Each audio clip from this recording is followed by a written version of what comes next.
Ngayon po ipapakita ko sa inyo kung paano hinuhuli ang tinatawag nilang barabara.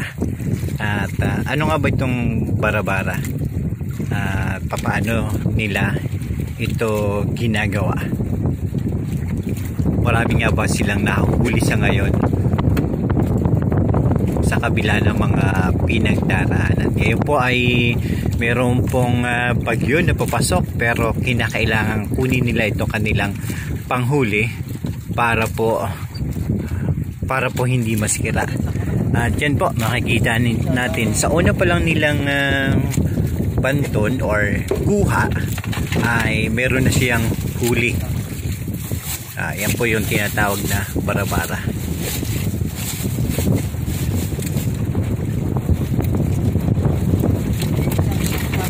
Medyo malakas po ang panahon.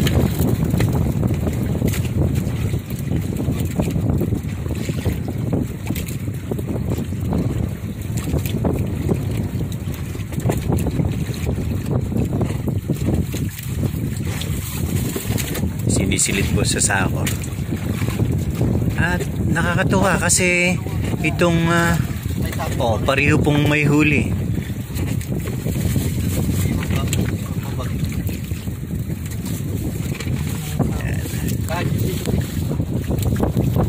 Yan po yung ikalawang ano ba tawag ninyo kuya sa ganyang panghuli?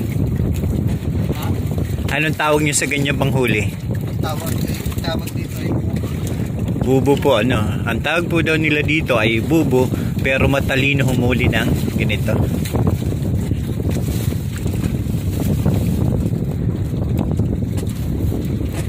Ang kasama po natin ngayon si Kuya Alvin at ang kanyang biyana si Kuya Bilo.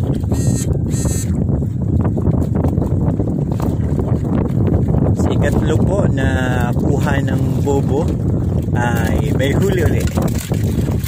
Sana marami. Nakakatawa, ika-apat pong bubo may huli ulit.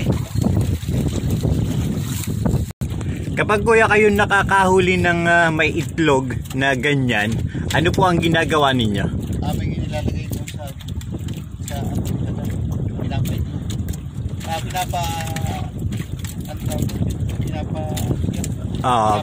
pinapaanak muna para hindi nasasayang yung sibilya. Yun po ang isa sa pamamaraan o sustainable pamamaraan na ginagawa nila kuya para magpatuloy yung paglaki noong mga barabara o mga crabs. Saka yung maliliit, binabalik namin. Yun. Yung pong maliliit ay ibinabalik. Nakakatuwa po. Ngayon ulit, may huli ulit, dalawa sa isang bobo.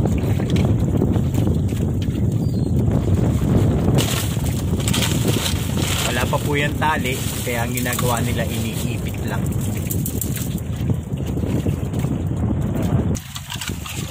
Yan po, may huli ulit. Nakakatuwa kasi marami silang nahuli. Yan po ang tinatawag na babaeng barabara, yung crabs na babae. At yan po, marami siyang huli. Tatlo, tapos kinain yung dalawa. Ay, yung isa. At yan po, mayroong maliit na huli, kaya ang gagawin, sabi ni Kuya, itapon daw.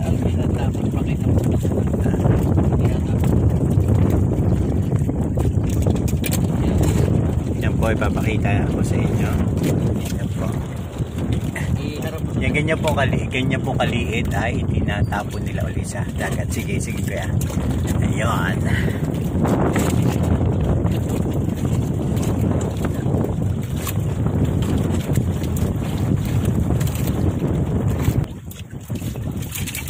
Kailangan din pong kailangan maingat kasi siya po ay masakit, manipit. Kapag nakasipit po, talagang hindi agad-agad bumibitiw. At medyo umuulan na po.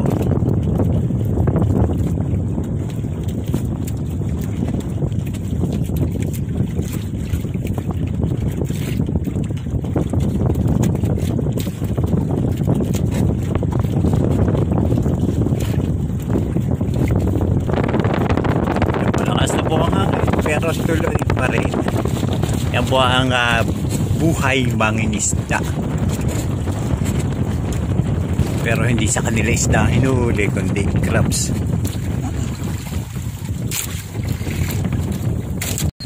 May huli-huli siya. Kuya, mga anong lalim nitong inyong pinaghuhulihan? Ano yun? Dipa or nasa 40 meters po siya ang lalim niya.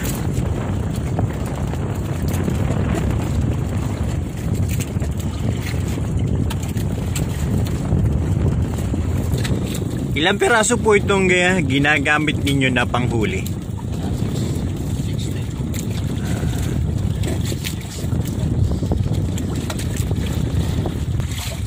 Hindi ba masakit sa kamay ang pagbabanton niyang tali? Masakit. Pero bakit wala po kayong guantes? Sanay na. Sanay na. Yan po, may huli-huli na bara-bara crabs. Sabi po kanina ni Kuya, kaya sila walang guantes ay sanay nang, ibig sabihin mas komportable sila na walang ginagamit kasi mas lalong mabagal. Ano po, kapag malakas ang panahon na bagyo ay ganun pala yun. Kapag mas malakas ang panahon, mas marami ang nahuhuli kasi gutom yung mga crabs. Yung mga para-para.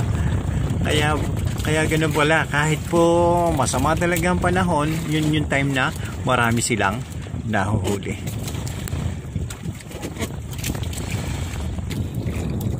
Yan po. Medyo masama po talaga. Kagabi, hindi naman masyadong malakas. Pero nakakatuwa kasi marami na yung nahuhuli. Bihira yung kanyang itinataas na walang huli.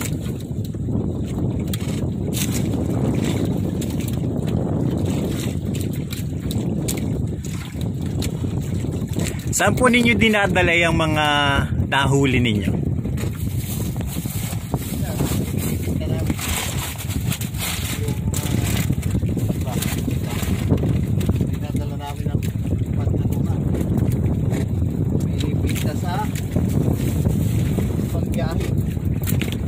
Pero saan po binabiyahe ng mga taga-Patnanungan?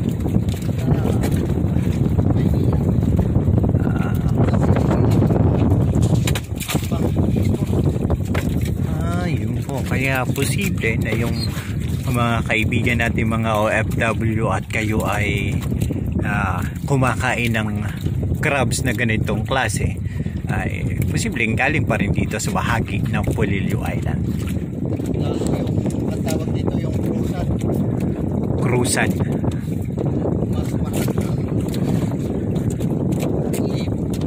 Magkano ang 1 kilo ng ganon, Kuya?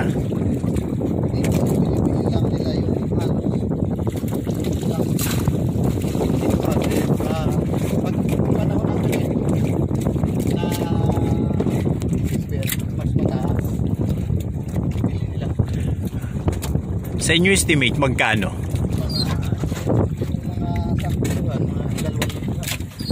Ayun.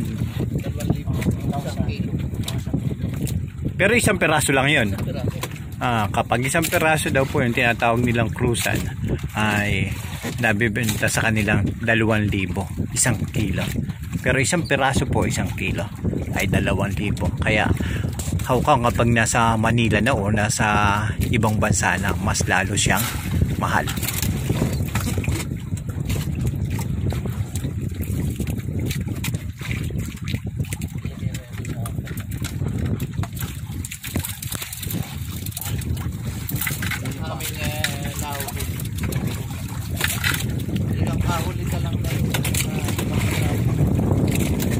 Sobra na, no? Talagang bawi-bawi na.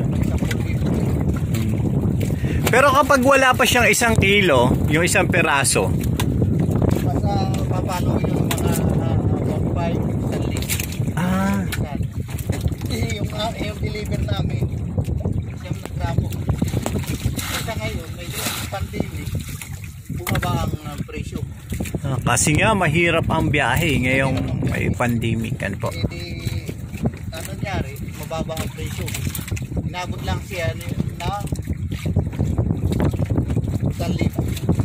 Pero nung pamanauna na walang problema tayo sa bukid, talaga yung 2,000. Yung sa kiluhan yung siyam na gupit, 2,000. Oh, nakakatuwa po.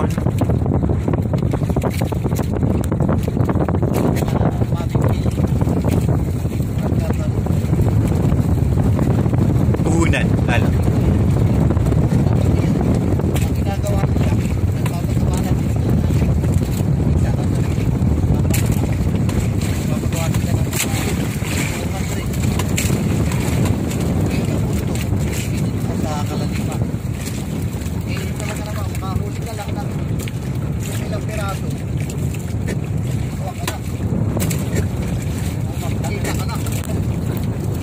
Ito po, ang tawag ni anong tawag ninyo kuya dyan? Umang na malaki, pero yan ay nakita ko po kinakain yan. Dahil na ako ng ganito. Natapos lang namin. Ayan o.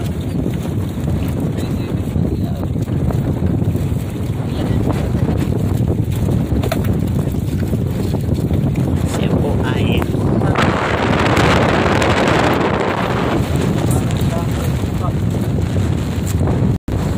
malakas na po ang hangin. Eh, kapag maliliit na nga ating papasutin. Ah, Ay, medyo mahina. Hindi kaya ng malaki. sa mga susunod pala, mas maganda yung malalaki ano. Maganda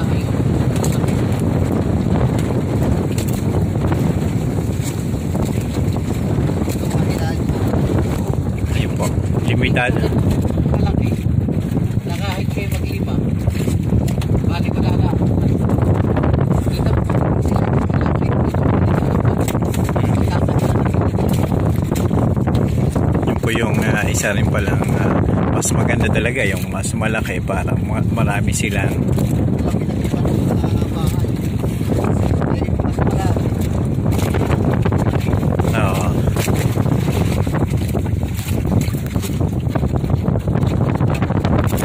Kaya yun na po ang tinatawag na tamad.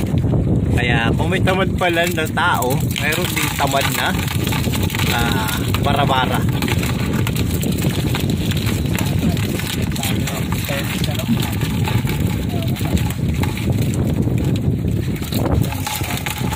Chinese crab na something.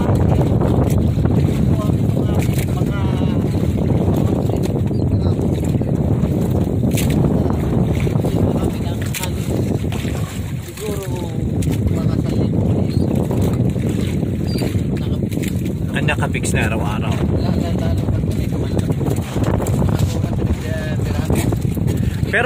Pero magkano kung pinapagawa nyo yung bobo, magkano ang isang piraso? Yung palaki, Wow! yung paliit. Ay, mas mabuti po yung malaki kasi marami siya nahuli. Nasulit na ako. Ah, Talagang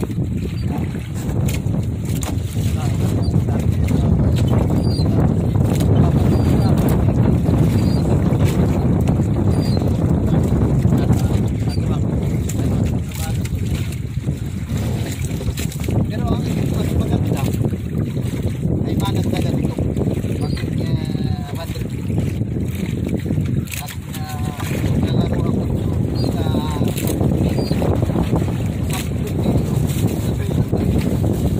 2,000 na agad. Ano? kahit mag-open game na lang. Pwede rin. Pwede mga 100. Sigurado na. Oo. Ayun po, yun po yung advantage ng marami tsaka nung malalaki. Pero ito, isang kasi dito sa inyong lugar, sa Pulilio Island, lalo higit dito sa Porteos at Humalig, ay marami mga turista. Mas lalong mabili kapag maraming turista.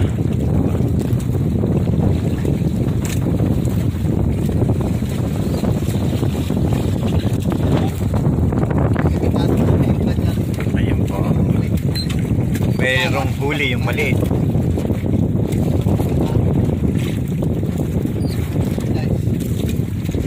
Pero nakakatuwa kanina kasi yung malalaki. Muntik pang makawala.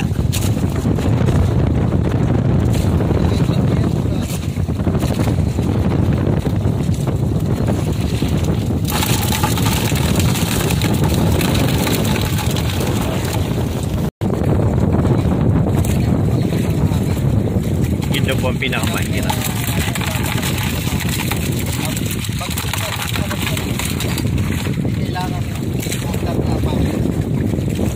Kasi paano yung huli? Yung huli, yan na lang. Yan na lang. Pagdating ng tabi, saka na lang tatanggalin.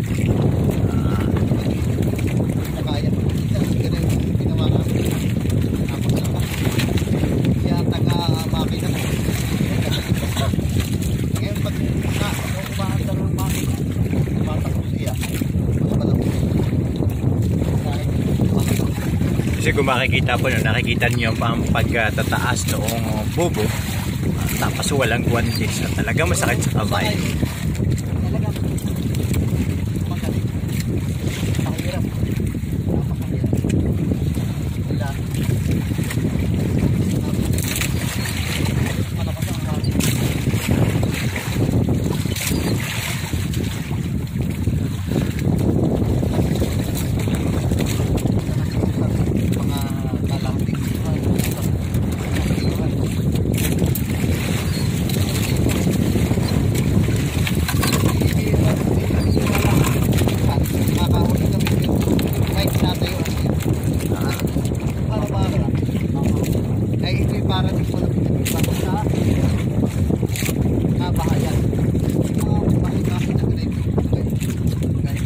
Oo.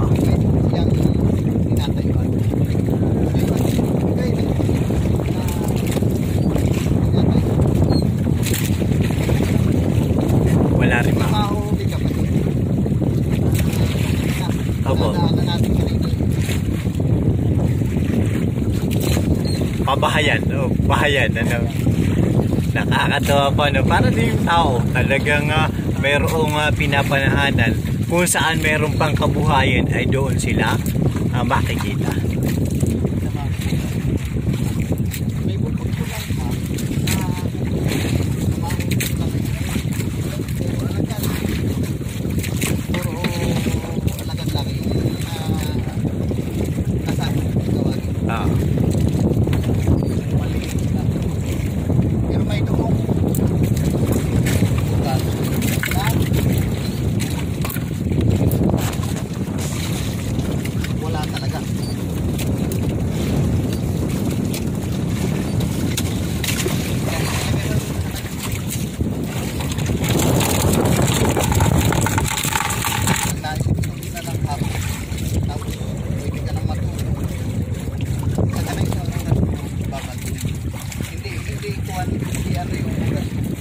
Hindi agaw. Nabukasan ba ito? Nabukasan ang bato. Hindi katulad talaga ng ibang na binabantayan. Kaya nung namin na pinapapayan nila. Ito, itong ito. Kaya ang kagandahan lang dito ay hindi sila nakikita.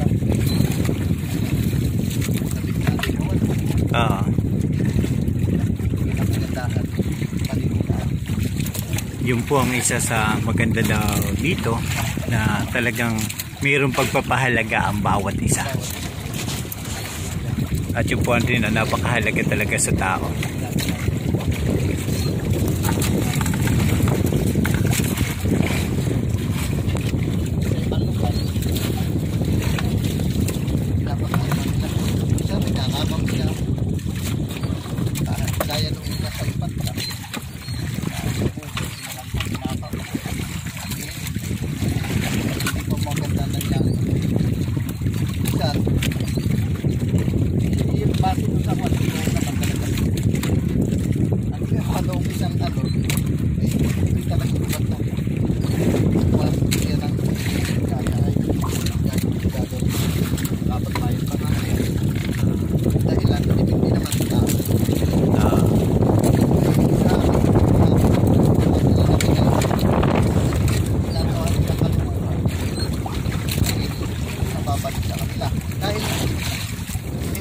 ako na lang ano ang ilan mo hindi na nga ano alang ang mga kumag-talim na ng biyong sabi nga ano yan mga mangga hindi naman hindi ka hindi natin mo mabuti nila nga ano yung masama ay talaga masama rin yan ang kagandahan dito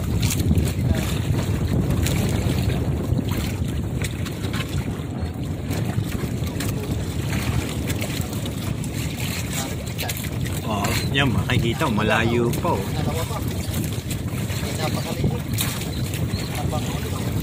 Maliit siya pero ang ibig sabihin mayroon tawag pabahayan sa lugar na ito. Yan po, maliit ang kanyang panghuli pero may dalawa siyang huli. Hindi naman nagbababag. Talaga ganito ang panghuli. So ito ang dapat na ordinary size.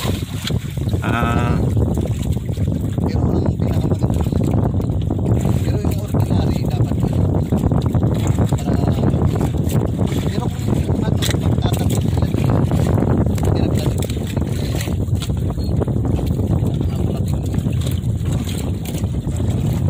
3 size po pala yung kanilang bobo, maliit, medium at big. Ito pang huling pag ito ay masilig halos hinabaw. Ano po yung sinasabing masilig? Yung malakas na tarik na malakas sa agos sa ilalim. Malakas daw po ang agos sa ilalim yung tinatawag nilang masilig. Pagka malakas ang salit niya yung agos ng tubig tapos nakikita mo may marami pong puti ganun ba? nakapit siya hindi yung nakapit maraming na ito nakapit sa ilalim. Kaya hindi rin siya delikado kahit lumakas ang dagat kasi bumabaon siya. Nakaraang bumagyo hindi ko kinuha ito 2 araw na natin ito kaya ang huli ko na yung 6 hindi ko ito sabi ko malakas pag natapos na lang ng bagyo nakakulit sa sabi nga ito asawa ko bakit yan lakas na yun hindi paano mahala yan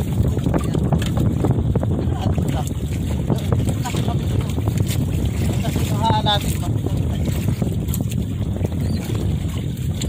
pero alam ko naman na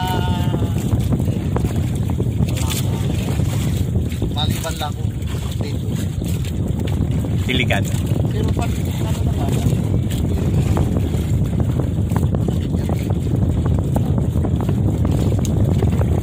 ang mahirap lang dito magbisan ang kinukuha sa amin yung Yung tawag din buya. buya. Ayun. Ang gusto lang yung buya kaya iyan ang aming ginawa. Pag iyan ang nakalagay hindi mo na nila na iyan ay pag nilang pa ayun pa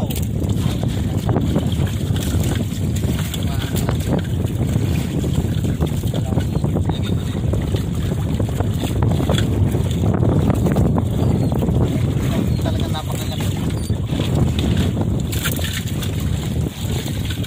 Naka-harvest ka na hindi ka napapakain. Oh. Kaya kailangan talagang pinapahalagahan ang karagatan. Hindi ka nag-alaga kundi ang ginagawa mo lang nagha-harvest na lang. Kaya ang isang tungkulin ng tao ay pangalagaan ang karagatan. Ang isa, huwag magtapon ng mga basura sa karagatan, yung mga plastic dahil ito ay nakaka-apekto sa mga kabuhayan. Yang tinatanong. May doon ako na talaga. Hindi ko na lang mga tao. Na, isa, parang ano din sa akin na nakikita ko sila.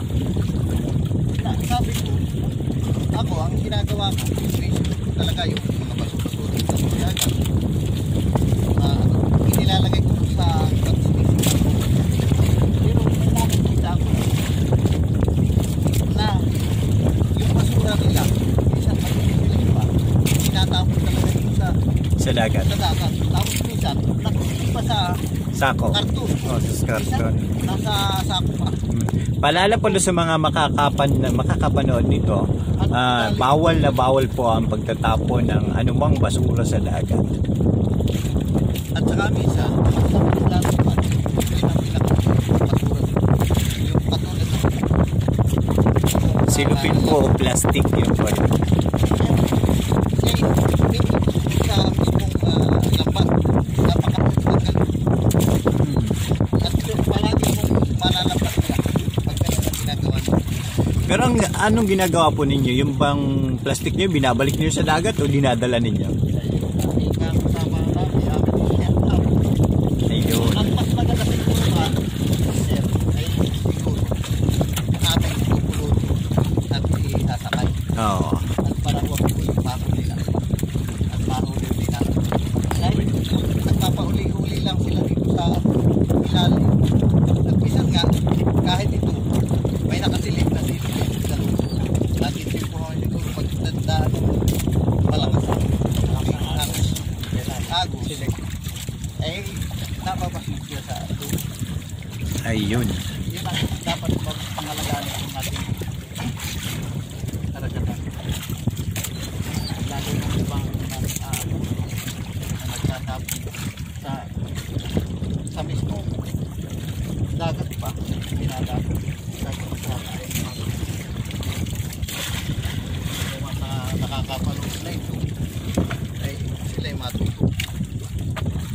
At Wala rin yung kaya ng nasasabi ko na nagtatapon. Tingnan din lang pala nakikita.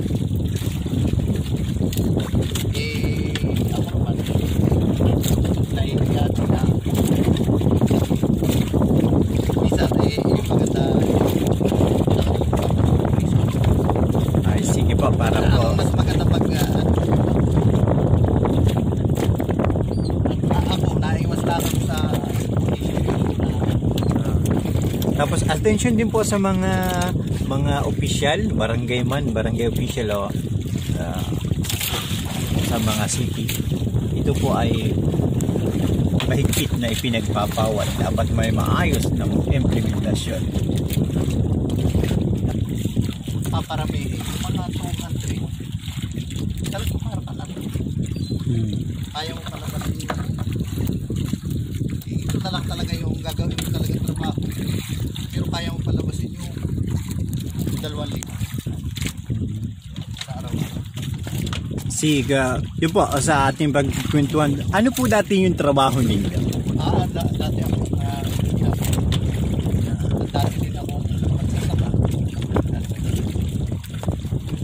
Bagamat ako'y natapos na yung grado sa ibang bansa, nanalo ibang bansa, pero kasi ito ang Pilipinas ito ang kontrata ko na dito nag-harvest na malay. Nag-harvest na walang sinumulan, harvest na lang, ano. Pero sa ganito po pamamaraan, enjoy po ba kayo?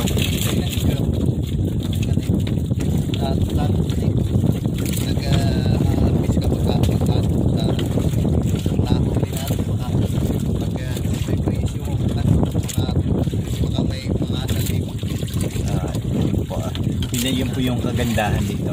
Sabi nga, kapag wala sa abroad at meron ka pang ibang mga skills, ay ito po yung ginagawa ni Kuya. Dahil nung mga nakaraan na ako ay dumating din na panahon na ako ay nagpapit.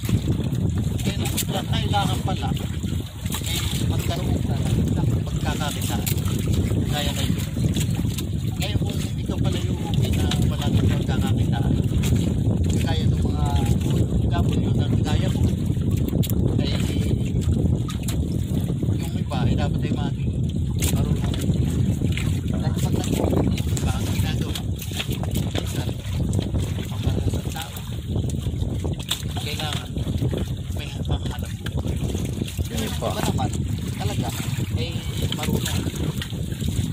nakakatuwa po malaki marami kayong aral na matututunan. Malaki ang sa panahon ngayon.